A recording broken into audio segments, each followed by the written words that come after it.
ठीक है बच्चों, अब हम लोग यहाँ पे जो डिस्कशन कर रहे हैं वो ऐसे क्वेश्चंस हैं जो एग्जाम में आते जरूर है, लेकिन उनकी सॉल्विंग बहुत ही कम करनी है उसमें। ठीक है, क्योंकि वो बाउंड्री बेस्ड कंडीशंस होती है। उसमें बाउंड्री बेस्ड कंडीशन का मतलब ये होता है कि जैसे बच्चों मान लीजिए LHS RHS के इक्वल है। ठीक है, मान लीजिए मैं लिखता हूँ कि LHS में कुछ गिवन है, RHS में कुछ गिवन है। LHS की वैल्यू जो है वो 0 से 1 के बीच में लाई कर रही है और RHS की वैल्यू लाई कर रही है 1 से 4। ठीक है, तो आप कहोगे कि सर LHS और RHS एक ही कंडीशन में इक्वल हो सकते हैं जब LHS भी 1 हो और RHS भी 1 हो, और ऐसी कोई कंडीशन नहीं है जिसमें LHS और RHS आपस में इक्वल हो जाए, क्योंकि LHS की जो मैक्सिमम वैल्यू है वो 1 है और RHS की जो लीस्ट वैल्यू है वो 1 है। तो LHS अपनी मैक्सिमम वैल्यू पे, RHS अपनी लीस्ट वैल्यू पे, यही दोनों आपस में इक्वल हो सकते हैं, उसके अलावा और कोई भी चांस नहीं है। तो बच्चों इस तरह के कॉन्सेप्ट्स हम यूज करते हैं किसमें, बाउंड्री कंडीशंस में। तो बाउंड्री कंडीशंस का मतलब बच्चों यही होता है। अब बाउंड्री कंडीशंस में जो कॉन्सेप्ट यूज किए जाएंगे, जैसे मान लीजिए आपके पास लिखा है mod sine x less than equal to 1, तो ये बता रहा है कि इसका मतलब क्या हुआ, क्योंकि आप पहले ही से जानते हो कि कभी भी मॉड एक्स अगर लेस देन इक्वल टू ए होता है तो कॉन्सेप्ट बच्चों क्या होता है कि एक्स लाई करता है माइनस ए से प्लस ए। तो बच्चों अगर हम डायरेक्ट साइन एक्स को ही लिख दें कि साइन एक्स लाई करता है -1 से +1, हम ऐसे भी लिख सकते हैं, या हम ऐसे भी लिख सकते हैं इनइक्वालिटीज के फॉर्म में कि जो साइन एक्स बिलोंग करता है वो -1 से 1, ऐसे भी लिख सकते हैं। या हम ऐसे भी लिख सकते हैं कि mod of sine x less than equal to 1। क्या ये तीनों बातें एक ही हैं बच्चों? क्योंकि mod of sine x less than equal to 1 और mod x less than equal to a, ये दोनों बातें सेम है। ध्यान से देखिए बच्चों, अगर हम इस तरह से लिखें या इस तरह से लिखें, ये दोनों बातें एक ही है। दोनों का मतलब यही है कि साइन एक्स कहां से लाई करता है, -1 से +1। ठीक है, उसी तरीके से बच्चों अगर इस वाली कंडीशन को देखें तो इसका भी मतलब क्या होता है कि cos x लाई करेगा -1 से +1। अब बच्चों आपको यहाँ पर समझना होगा, अगर आपको इनके कॉन्सेप्ट बहुत अच्छे से नहीं क्लियर है sec x cos x के, तो बच्चों आपको कुछ नहीं करना होता है, आप सिर्फ इसका ग्राफिकल रिप्रेजेंटेशन बना के देख लो। तो बच्चों जब आप sec x का ग्राफ बनाओ तो sec x का ग्राफ बनाते समय आपको ऑटोमेटिक दिखाई देगा कि sec x की जो रेंज है, जैसे आपने देखा कि sin x की जो रेंज होती है वो -1 से 1 है। sin x की डोमेन तो ऑल रियल नंबर्स, लेकिन रेंज क्या होती है, यानी कि हाइट जो होती है सारे x डालने पर वो -1 से 1 आती है। उसी तरीके से बच्चों sec x होता है, जब आप sec x का ग्राफ बनाओगे तो आप पहले cos x का ग्राफ बना लो, जैसा कि मैंने आपको प्रीवियस लेक्चर्स में बताया है, और उसके ऊपर आप sec x का ग्राफ बना लो। तो जब आप बनाओगे तो आपको बच्चों sec x का रेंज मिलने लगेगा। तो sec x का रेंज होता है -∞ से -1 यूनियन 1 से इंफिनिटी। क्या ये बात आप लोग को सबको पता है? पता ही होगी, क्योंकि बच्चों आप mod x greater equal to a काफी बार लिख चुके हैं, और इसका आंसर क्या लिखते हैं, आप लिखते हैं x बिलोंग टू -∞ से -a यूनियन a से इंफिनिटी, ऐसे तो लिखते हैं। तो उसी तरह से बच्चों अगर आपके पास mod of sec x greater equal to 1 given है तो इसका आप ग्राफ बना करके एक बार चेक कर लो। तो मैं आपको एक बार ग्राफ बना करके चेक करवा ही देता हूँ, उससे आपको ज्यादा नीट एंड क्लीन क्लियर हो जाएगा। देखिए, तो बच्चों आप sec x का ग्राफ बनाना चाहते हो तो मैंने आपको ट्रिक बताई थी कि कभी भी sec x का ग्राफ बनाना है तो उससे पहले आपको ग्राफ किसका बनाना पड़ता है, cos x का। तो सब बच्चे पहले cos x का ग्राफ बनाए। चलिए cos x का ग्राफ बनाते हैं, उसके बाद हम sec x का ग्राफ ऑटोमेटिक बना करके रखते हैं। तो बच्चों देखिए, सबसे पहले ये आपका cos x का ग्राफ, तो ये cos x का ग्राफ मैंने बनाया, और cos x एक इवन फंक्शन होता है और ये y एक्सिस के अबाउट सिमेट्रिकल भी होता है। तो जैसा आप y एक्सिस के राइट हैंड साइड में बनाएंगे वैसा आप y एक्सिस के लेफ्ट हैंड साइड में भी बनाएंगे, क्योंकि इवन फंक्शन y एक्सिस के अबाउट क्या होते हैं, सिमेट्रिक होते हैं। उसके बाद बच्चों आप पॉइंट लिख देंगे, यहाँ सबसे पहले 0, π/2, पाई, 3π/2, 2π, यहाँ लिखेंगे -π/2। क्या समझ में आया, -π, -3π/2। तो बच्चों ऐसे क्रिटिकल पॉइंट्स लिख करके आपको क्या सिखाया था मैंने कि आप सपोर्टिंग लाइंस बना लेना। ये होती है बच्चों सपोर्टिंग लाइंस, क्या कहते हैं इसको, सपोर्टिंग लाइंस। तो बच्चों सपोर्टिंग लाइंस बनाने के बाद आप किसका ग्राफ बना सकते हैं, आप ग्राफ बना सकते हैं sec x का। चलिए बनाए। तो sec x का ग्राफ कैसे बनता है बच्चों, cos 0 अगर 1 होता है तो sec 0 भी 1 होता है बच्चों। तो ये पॉइंट तो आपको क्लियर है ही कि sec 0 पे 1 होगा। अगर cos π/2 पे 0 होता है तो 1/0, मतलब क्योंकि sec 0 आप तो 1 कह रहे हैं, तो cos 0 भी 1 है क्योंकि 1 का रेसिप्रोकल 1 होता है। लेकिन अगर आप ध्यान देंगे तो cos π/2 पे 0 है, तो 1/cos π/2 मतलब 1/0, और 1/0 क्या होता है? इंफिनिटी। इंफिनिटी का मतलब क्या होता है? Line parallel to y axis बनती है ना। तो बच्चों हम लोग कैसे बनाएंगे ये ग्राफ? ये ग्राफ हम लोग इस तरह से बनाएंगे, और ये ग्राफ किसका होता है? sec x का। बच्चों इसी तरह से आप ग्राफ इसको बनाते चले जाइए, और जब आप ग्राफ बनाएंगे तो आपको काफी सारी बातें क्लियर होने लगेंगी रेंज वाइज। क्या देख रहा है बच्चों रेंज में? आप कहोगे सर रेंज में ये दिख रहा है कि इसकी वैल्यू एक बार यहाँ पे 1 लिख लीजिएगा, इसकी वैल्यू एक बार 1 से इंफिनिटी है और एक बार माइनस इंफिनिटी से -1 है। बच्चों क्या आप इसको जज कर पा रहे हो? ध्यान से देखिएगा, ये देखिए माइनस इंफिनिटी से -1, ठीक है। और उसके बाद बच्चों ये देखो ब्रेक हो गया, उसके बाद किसका ग्राफ बना है? उसके बाद आपको cos x का ग्राफ बना हुआ दिखाई दे रहा है, लेकिन आपको किसकी लिखनी है रेंज? sec x की लिखनी है। तो sec x की रेंज हो गई माइनस इंफिनिटी से -1, ये देखो यहां तक जा रहा है, और उसके बाद बच्चों 1 से इंफिनिटी। ये बात क्लियर हो गई? इसका मतलब बच्चों आपको ये बात क्लियर होनी चाहिए कि कभी भी आपको sec x की, किसकी? sec x की रेंज लिखने में प्रॉब्लम ना है, ये आप चेक कर लीजिएगा। तो आपने किसका ग्राफ बनाया है? y = sec x का ग्राफ बनाया है। तो sec x का ग्राफ आपको ये नजर आ रहा है, नहीं भी नजर आ रहा तो मैं उसको अलग से मार्क करके दिखा रहा हूं, ये आपका sec x का ग्राफ है। तो पहले आप cos x का ग्राफ बना लीजिए और उसके बाद आप sec x का ग्राफ बना लीजिए, ये आपको इस तरह से दिखाने लगेगा। तो बच्चों sec x की आपने क्या बताई? रेंज बताई। जरा रेंज लिखिए बच्चों, क्या है रेंज आप आपको बताइए जल्दी से, क्या लिखेंगे बच्चों बताइए? माइनस इंफिनिटी से 1, -1 यूनियन 1 से इंफिनिटी। तो बच्चों इसको हम और क्या लिख सकते हैं? हम लिख सकते हैं mod of sec x greater और इक्वल टू 1। हम बच्चों उसको इस तरह से भी लिख सकते हैं। तो बच्चों आपको ये क्लियर होना चाहिए कि मैं ये इसलिए बता रहा हूं ताकि आपको sec x की बाउंड्री कंडीशंस क्लियर हो, यानी वो कहां से कहां तक लाई करता है, यानी माइनस इंफिनिटी से -1 और यूनियन 1 से इंफिनिटी। ये बात सबको क्लियर होनी चाहिए। और sec x की अगर आप डोमेन लिखेंगे तो sec x सारे x पे डिफाइंड है, लेकिन जितने भी आपके ये π/2 के मल्टीपल्स आ रहे हैं, देख लो जितने भी π/2 के ऑड मल्टीपल्स आ रहे हैं उस पे ये क्या हो जाता है?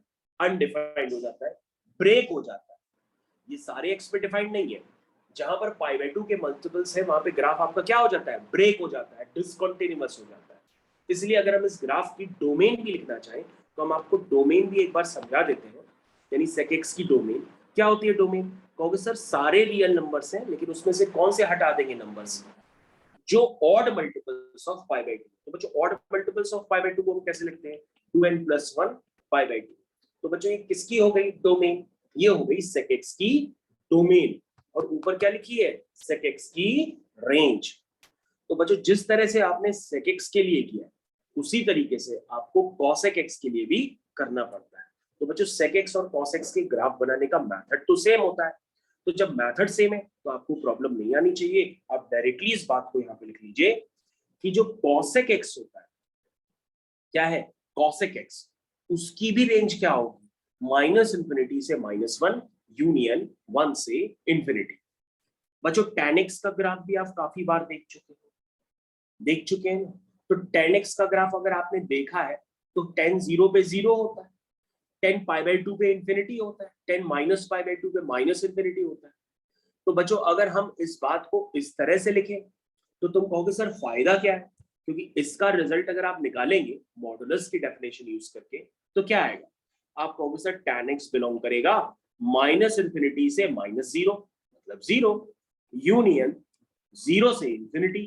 तो तुम कहोगे सर फायदा क्या होगा? सीधा सीधा आप ऐसे ही लिख देते -इंफिनिटी से +इंफिनिटी। तो ये लिखने का एक वे इसलिए बनाया गया है ताकि आपको उसकी बाउंड्री 0 नजर आने लगे, इसलिए वो आपको दिखाने की कोशिश कर रहा है बाउंड्री। लेकिन tan x की जो आपकी रेंज होती है वो है क्या? वो है तो ऑल रियल नंबर्स। क्या बात समझ में आई बच्चों? उसके बाद देखिए ध्यान से, उसी तरीके से cot x जो है उसकी भी जो रेंज है वो क्या है? All real numbers. मतलब बच्चों की क्या लिखी है? रेंज लिखी है। ठीक है बच्चों। तो बच्चों आपको बाउंड्री कंडीशंस जरूर क्लियर होनी चाहिए किसकी क्या बाउंड्री कंडीशंस है, यानी कि रेंज क्लियर होनी चाहिए। तो मेरे ख्याल से बच्चों अगर आपको ये क्वेश्चन समझ में आ गया हो तो मैं आपको कुछ क्वेश्चन सब बताता हूँ कि एग्जाम में कैसे क्वेश्चन ये बनते हैं। चलिए बताता हूँ, जरा वेट करिए। देखिए बच्चों आपकी स्क्रीन पे क्वेश्चन आ गया। जैसे आपके पास हम डिस्कस कर रहे हैं एक्सरसाइज 6। ये है बच्चों एक्सरसाइज 6 का कॉन्सेप्ट, जरा देखिए ध्यान से। आपके पास ये पहला क्वेश्चन, पहले क्वेश्चन में क्या लिखा है ध्यान से पढ़िए। इसमें लिखा है if sin x plus cos y plus sin z is equal to 3, और कह रहा है जो एक्स वाई जेड है वो 0 से 2 पाई में है, 0 पे भी क्लोज है 2 पाई पे भी क्लोज है। कह रहा x y minus y z निकालो। अब बच्चों अगर आप ध्यान नहीं दोगे या कोई भी नॉर्मल बच्चा होगा तो इस 3 वेरिएबल की इक्वेशन क्या सॉल्व कर सकते हो, तो तुमको सर 3 वेरिएबल की इक्वेशन तो सॉल्व ही नहीं हो सकती। अब क्या करोगे, तुम अपनी बाउंड्री कंडीशंस पे सोचोगे और इस क्वेश्चन को जल्दी से जल्दी करने की कोशिश करोगे। तो कैसे करोगे, सबसे पहले मैं सॉल्यूशन आपका दिखाई देता हूं ताकि आपका टाइम ना वेस्ट हो। सबसे पहले बच्चों आप कहोगे कि जो साइन एक्स है उसकी बाउंड्री कंडीशन क्या है, -1 से 1। कॉस वाई क्या है, उसकी बाउंड्री कंडीशन। साइन जेड क्या है, उसकी बाउंड्री कंडीशन लिख ली। अब बच्चों इन तीनों का सम क्या चाहिए, आपको 3 चाहिए। और बच्चों इन तीनों का सम अगर आपको 3 चाहिए तो उसके लिए तीनों को एक साथ 1 होना पड़ेगा और उसके अलावा कोई भी तरीका नहीं है। तीनों को एक साथ 1 होना पड़ेगा, यानी कि साइन एक्स भी 1 हो जाए, कॉस वाई भी 1 हो जाए, साइन जेड भी 1 हो जाए। और इसमें से अगर किसी ने भी 1 से अगर कम वैल्यू ले ली, नेक्स्ट से हाफ ले ली, आप मन में चेक करके देख लो, कॉस वाई की जगह हाफ रख दो, साइन जेड की जगह हाफ रख दो, तो बच्चों ये वैल्यू कभी 3 नहीं बन पाएगी। तो आपको इनकी बाउंड्री कंडीशंस के अकॉर्डिंग तीनों को 1 1 1 देना ही पड़ेगा। अगर किसी की भी वैल्यू अगर आपने 1 से कम ले ली तो ये कभी एक्सप्रेशन 3 के इक्वल हो ही नहीं पाएगा और आपका क्वेश्चन नहीं सॉल्व हो पाएगा। इसलिए बच्चों अगर आप करना चाहते हैं तो आप क्या करेंगे, साइन एक्स को 1 कर देंगे, कॉस वाई को भी 1 कर देंगे, साइन जेड को भी 0 1 कर देंगे, 1 कर देंगे। तो बच्चों अगर साइन एक्स 1 है तो साइन एक्स 1 0 से 2 पाई का इंटरवल बच्चों देख लेना, क्योंकि यहाँ पे इंटरवल्स दिए जाते हैं तभी क्वेश्चन सही से किए जा सकते हैं। ओके, तो आप बताएंगे 0 से पाई बाई 2 में साइन एक्स 1 कब होता है, पाई बाई 2 पे। कॉस 1 0 से 2 पाई में कब होता है, तुम कहोगे 0 पे भी हो सकता है 2 पाई पे भी हो सकता है। साइन जेड 1 कब होगा, 0 से पाई बाई 2 में, पाई बाई 2 पे होगा। इसका मतलब क्या आपको बच्चों नजर आया, आपको पेयर नजर आया कि x आपका पाई बाई 2 है, y आपका 0 है और z आपका पाई बाई 2 है, यानी x y z के पेयर बच्चों आपको नजर आए। मैं पेयर लिख देता हूँ। देखो बच्चों ये आपका पहला पेयर, यानी कि पहला पेयर बच्चों इस तरफ लिख देते हैं। पहला पेयर है आपका पाई बाई 2 0 पाई बाई 2, और दूसरा पेयर भी बन गया pi by 2 2 pi pi by 2। बच्चों दूसरा पेयर इसलिए बन गया क्योंकि 2 पाई भी इंक्लूडेड है इसीलिए। अब बच्चों आपको एक्सप्रेशन की वैल्यू किसकी निकालनी है, x y minus y z. अब बच्चों पहला पेयर लेकर के आप एक्स वाई और वाई जेड की वैल्यू पुट कर दो तो भी 0 आएगा, और दूसरा पेयर अगर आप लोगे तो भी आंसर क्या आएगा, 0 आएगा। ठीक है, तो बच्चों पहला क्वेश्चन आपने समझ पाए कैसे किया, तो मैंने बाउंड्री कंडीशंस को यूज किया और क्वेश्चन को कर दिया। मेरे ख्याल से सभी बच्चों को फर्स्ट क्वेश्चन तो बहुत अच्छे से क्लियर हो गया। उसके बाद बच्चों आइए इस एक्सरसाइज का आपके पास सेकंड क्वेश्चन भी है, थर्ड भी है, तो धीरे धीरे हम लोग कॉन्सेप्ट समझते हैं और करते हैं। सेकंड क्वेश्चन में क्या लिखा है, लिखा है find all real pairs x y which satisfies the equation. ये बच्चों आपकी इक्वेशन है। तो सबसे पहले अगर आपके पास इक्वेशन है तो आप यहां से क्या करेंगे, एक्स में क्वाड्रेटिक दिख रही है तो क्या धराचार्य फॉर्मूला लगा देंगे। हो सकता है कई बच्चे धराचार्य फॉर्मूला लगा दें, लेकिन धराचार्य फॉर्मूला लगाने पर एक्स जो आएगा उसको आप सेपरेट नहीं कर सकते, क्योंकि एक्स साइन के पास भी है और एक्स अलग से भी है। मतलब आप दो वेरिएबल की एक इक्वेशन को सॉल्व कर नहीं पाओगे धराचार्य फॉर्मूला लगाने पर। ठीक है ना, क्योंकि इक्वेशन तो आपकी एक ही, समझ रहे हो भाई, ध्यान दो, इस एक इक्वेशन में दो वेरिएबल एक्स और वाई, तो आपको पेयर भी एक्स और वाई के निकालने हैं, तो आप निकाल नहीं पाओगे। तो ऐसे केस में क्या करो, बाउंड्री कंडीशंस यूज करो, यानी कि साइन एक्स वाई की वैल्यू निकालनी। तो बच्चों देखो ये मैंने साइन एक्स वाई की वैल्यू निकाली, ये देखो ये साइन एक्स वाई की वैल्यू ये मैंने निकाली। अब जो साइन एक्स वाई की वैल्यू जो मैंने निकाली है उसमें तो मैं कहूंगा ही कि साइन के अंदर कुछ भी हो वो लाई करता है -1 से +1 के बीच में, यानी कि अगर RHS -1 से 1 के बीच में है तो LHS को भी क्या होना पड़ेगा, -1 से 1 के बीच में होना चाहिए। अब बच्चों ये क्या बन गई, एक डबल इनइक्वालिटी बन गई, और डबल इनइक्वालिटी उस मेथड आपको पता है सॉल्व करने का, एक बार इसको ग्रेटर इक्वल टू -1 कर दो और एक बार इसको लेस देन इक्वल टू 1 कर दो। जब आप सॉल्व करेंगे तो सॉल्व करते हुए आपके पास यहाँ पर ये बनेगी और वहां पर ये बनेगी। तो बच्चों इसका सॉल्यूशन सेट निकालोगे तो सॉल्यूशन सेट आएगा 0 से इन्फिनिटी यूनियन -1।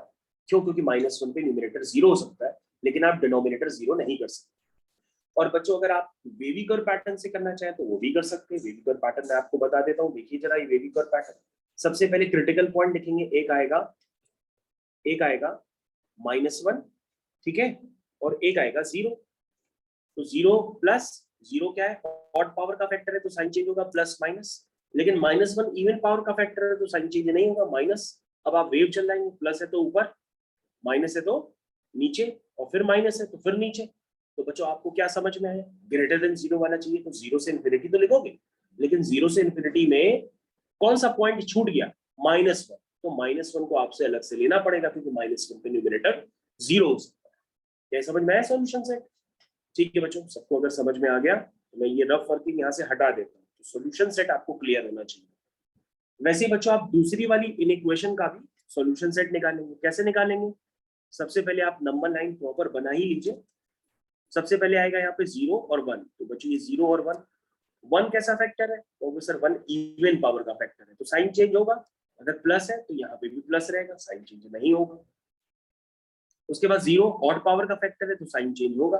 वेव कैसे चलेगी, ये चली, फिर ये चली, फिर माइनस की वजह से नीचे चली गई, तो आपका आंसर लेस देन 0 है तो माइनस इन्फिनिटी से 0 रहेगा।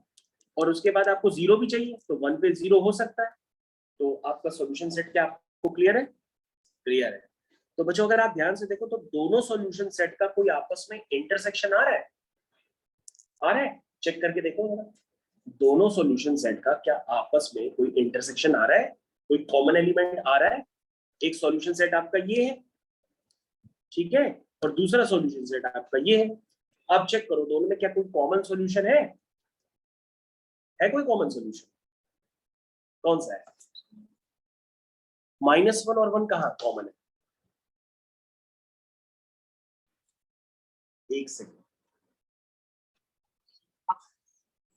ठीक है बच्चों, आपने अब तक सोच लिया होगा तो आपने देखा होगा कि जो दोनों सॉल्यूशन सेट है, एक में 0 से इन्फिनिटी से और -1 है, और दूसरे सॉल्यूशन में -इन्फिनिटी से 0 यूनियन 1।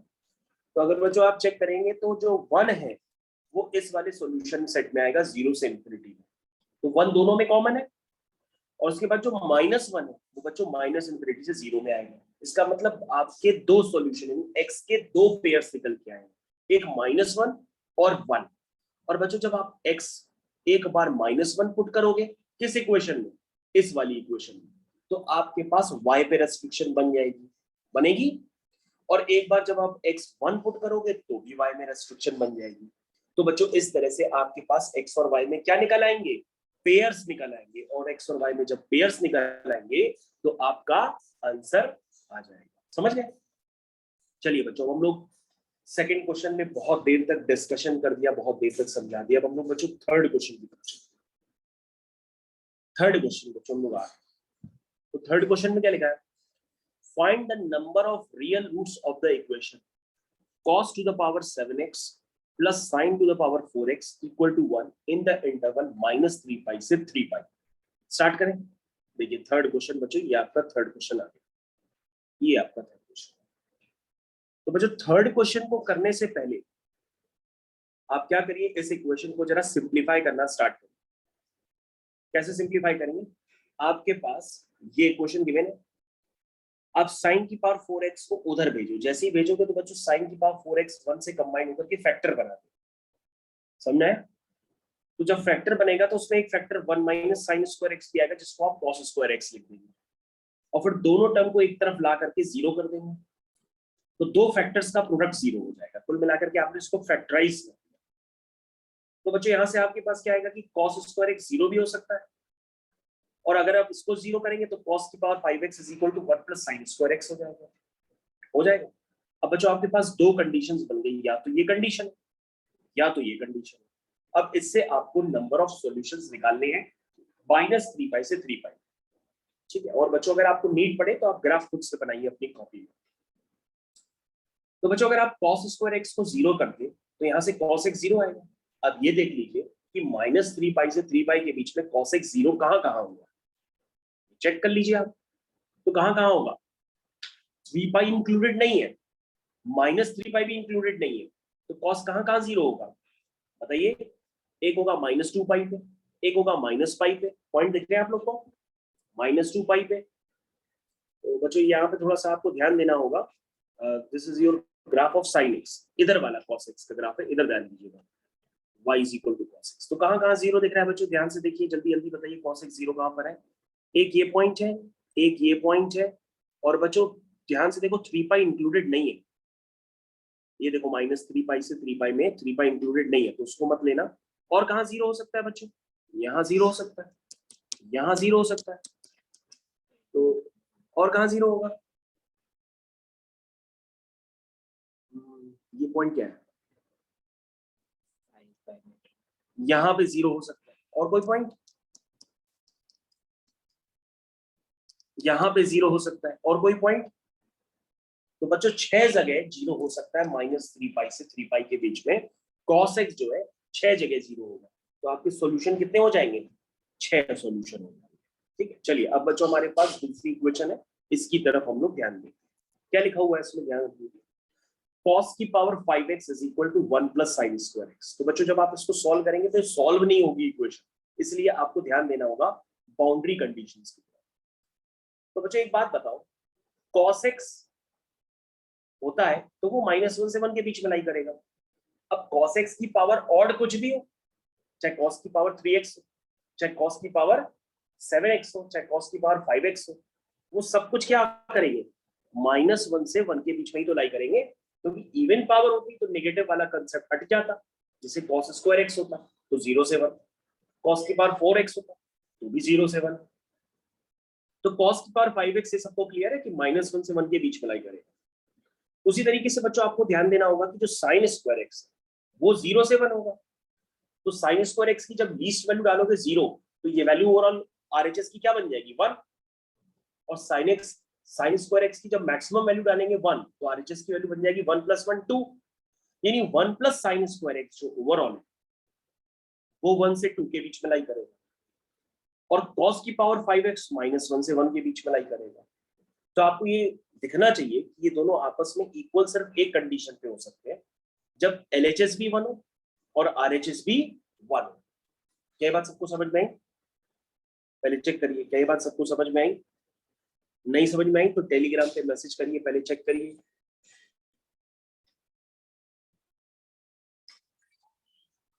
ठीक है बच्चों, तो आप लोगों को कोई डाउट नहीं तो आगे कंटिन्यू करते हैं। तो मैंने क्या किया, cos की पावर 5x को 1 किया, एंड cos x की वैल्यू यहाँ से 1 आ गई, और 1 प्लस साइन स्क्वायर x को भी 1 कर दिया, तो वहां से साइन स्क्वायर x 0 आ गया। अब बच्चों आपको एक साथ देखना होगा कि cos x 1 भी हो और sin x 0 भी हो, तो ये दोनों एक साथ कहाँ होंगे, सिर्फ 3 जगह। cos 0 पे 1 होगा, sin 0 पे भी 0 होगा। cos 2 पाई पे 1 होगा, sin 2 पाई पे भी 0 होगा। cos -2 पाई पे 1 होगा, sin -2 पाई पे 0 होगा। यानी कितने सॉल्यूशन होंगे, 3 सॉल्यूशंस। तो बच्चों 6 सॉल्यूशंस आपके यहाँ पर, ठीक है, और 3 सॉल्यूशंस आपके यहाँ, यानी टोटल सॉल्यूशंस कितने हो गए, 9 सॉल्यूशंस हो गए। तो बच्चों ये बच्चों आपको क्लियर होना चाहिए कि मैंने क्वेश्चन किया कैसे है, और बाउंड्री कंडीशंस को अगर मैं नहीं यूज करता हूँ तो बच्चों क्वेश्चन करना काफी डिफिकल्ट प्रोसेस हो जाएगा आपके लिए। इसलिए बाउंड्री कंडीशंस को जहां जरूरत पड़े लगा के देखिए, अगर लग जाए तो उसको तुरंत यूज करिए। चलिए बच्चों, तो आपका क्वेश्चन नंबर 3 मैंने पूरी तरीके से कंप्लीट कर दिया। ठीक है, अब बच्चों हम लोग आगे कंटिन्यू करते हैं क्वेश्चन नंबर 4 की तरफ। Question number 4, question number 5, question number 6, ये 3 क्वेश्चन है। तो बच्चों धीरे धीरे देखते हैं, जो होता है इसका डिस्कशन करते हैं। सबसे पहले बच्चों हम लोग यहाँ पर जो करने जा रहे हैं वो है क्वेश्चन नंबर 5 का डिस्कशन। पहले क्वेश्चन नंबर 5 करते हैं। चलिए, तो क्वेश्चन नंबर 5 में क्या लिखा हुआ है, लिखा है 12 sin x plus 5 cos x is equal to quick expression. अब बच्चों आप a sin x plus b cos x को तो देख के समझ गए होंगे कि इसकी लीस्ट वैल्यू भी पता है और इसकी मैक्सिमम वैल्यू भी पता है। यानी लीस्ट वैल्यू इसकी -13 है और मैक्सिमम वैल्यू इसकी +13 है। ये बात समझ में? बच्चों बाउंड्री कंडीशन पता पड़ गई, यानी ये -13 भी ले सकता है और 13 भी ले सकता है। ठीक है, ठीक है बच्चों। तो जो आपका LHS है उसकी बाउंड्री कंडीशंस आपने देख ली कि -13 से +13। बच्चों ये बताओ जो RHS है, RHS के बारे में आप कुछ प्रेडिक्ट कर सकते हो? क्योंकि बच्चों एक इक्वेशन है, 2 वेरिएबल है, सॉल्व तो होगा नहीं। अब यहाँ पे सिर्फ sin x होता तो हम उसको -1 से 1 लाई करा देते, cos x होता तो उसको करा देते। लेकिन लेफ्ट हैंड साइड की अगर हम बाउंड्री कंडीशंस इंडिविजुअल अप्लाई करते हैं तो हमारे पास क्वेश्चन होगा नहीं, इसलिए हमको बाउंड्री कंडीशन LHS और RHS की एक साथ देखनी होगी। चलिए तो बताएंगे बच्चों आप 2y² - 8y + 21 आपने चेक किया होगा, इसका a पॉजिटिव है और d नेगेटिव। a पॉजिटिव है और d नेगेटिव है, चेक कर लेना इसको। तो बच्चों जिन एक्सप्रेशन का a पॉजिटिव और d नेगेटिव होता है तो वो क्या होते हैं? ऑलवेज पॉजिटिव होते हैं for every x belong to real number. Okay बच्चों RHS की जो वैल्यू है वो ऑलवेज पॉजिटिव है, यानी कि 0 से इंफिनिटी। तो क्या RHS कभी -∞ से 0 वैल्यू लेगा? नहीं लेगा, क्योंकि LHS भले -13 से 0 वैल्यू ले रहा हो, क्योंकि LHS क्या है? -13 से +13। तो LHS भले -13 से 0 वैल्यू ले रहा हो, लेकिन RHS -13 से 0 वैल्यू नहीं ले सकता, क्योंकि वो क्या है?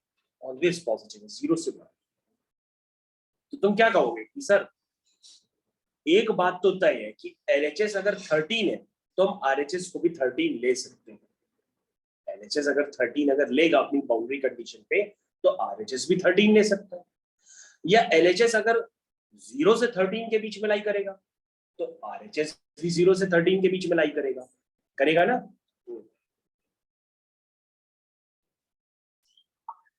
तो ठीक है बच्चों, हम लोग इस क्वेश्चन का कंटिन्यूएशन आप जहां पे छोड़ा था वहीं पे वापस करते हैं। जो 5th क्वेश्चन है उसमें अगर आप अब तक समझ गए होंगे क्वेश्चन कैसे करना है, क्योंकि 5th क्वेश्चन का जो LHS वो -13 से +13 है और RHS ऑलवेज 0 है। यानी अगर हम उनकी बाउंड्री कंडीशंस देखें तो बाउंड्री कंडीशंस बच्चों ये समझ में आ रही है कि अगर LHS अपनी वैल्यू 13 ले सकता है, मैक्सिमम वैल्यू अगर 13 ले सकता है, तो RHS भी अपनी लीस्ट वैल्यू 13 तो ले ही सकता है। ठीक है ना? और बाकी वैल्यूज भी लेगा, लेकिन हमें बाउंड्री कंडीशंस में लेना देना है। ठीक है ना बच्चों? तो हम LHS की मैक्सिमम वैल्यू ले रहे हैं, तो LHS की मैक्सिमम वैल्यू क्या है? +13। तो RHS को भी हमने +13 के इक्वल कर दिया, क्योंकि RHS 13 से ज्यादा वैल्यू नहीं ले सकता। ये बात आपको क्लियर होनी चाहिए। 0 से बड़ा का मतलब ये थोड़ी नहीं कि 13 से बड़ा हो जाएगा। अगर RHS आपका 13 से बड़ा हो गया तो ये इक्वेशन सॉल्व नहीं हो सकती, क्योंकि LHS RHS के इक्वल है। तो बच्चों मैंने बाउंड्री कंडीशंस आपको इसीलिए पढ़ाई है ताकि LHS जो है उसकी वैल्यू अगर 13 है तो RHS की भी वैल्यू क्या होगी? 13। इनको लेंगे बच्चों और हम सॉल्व करेंगे और आपके पास y और x का पेयर बन जाएगा। तो बच्चों लेफ्ट हैंड साइड को लो 13 के इक्वल। तो बच्चों आप देख सकते हैं मैंने लेफ्ट हैंड साइड को, ये देखिए लेफ्ट हैंड साइड को मैंने 13 के इक्वल ले लिया। ठीक है, और बच्चों ये आपको पता होना चाहिए कि a sin x plus b cos x को किसी एक ट्रिग्नोमेट्रिक फंक्शन में आप कैसे लिखते हैं। आपको याद आना चाहिए उसकी proving, square root of a square plus b square से मल्टीप्लाई डिवाइड करके किसी एक ट्रिग्नोमेट्रिक फंक्शन में साइन या कॉस में आप लिख सकते हैं। उसी तरीके से बच्चों आपने यहाँ से x निकाल लिया जनरल वैल्यू, और बच्चों अगर आप y निकालना चाहें तो आप इसको भी क्या ले लेंगे? 13 ले लेंगे। तो जब आप इस एक्सप्रेशन को 13 लेंगे तो यहाँ से y की वैल्यू भी निकल के आ जाएगी। ठीक है, तो बच्चों ये एक्सप्रेशन 13 के इक्वल कब होगा? जब ये y की वैल्यू 2 अटेंड करे, यानी आपका पेयर बन गया, ये x का पेयर हो गया और ये y का पेयर हो गया। तो x, y आपका पेयर निकल करके आ गया। ठीक है बच्चों, समझ में आ गया? ओके, तो बच्चों हम लोग नेक्स्ट क्वेश्चन की तरफ चलते हैं। जरा नेक्स्ट क्वेश्चन पे ध्यान दीजिएगा। क्वेश्चन नंबर 6, क्वेश्चन नंबर 6 है बच्चों।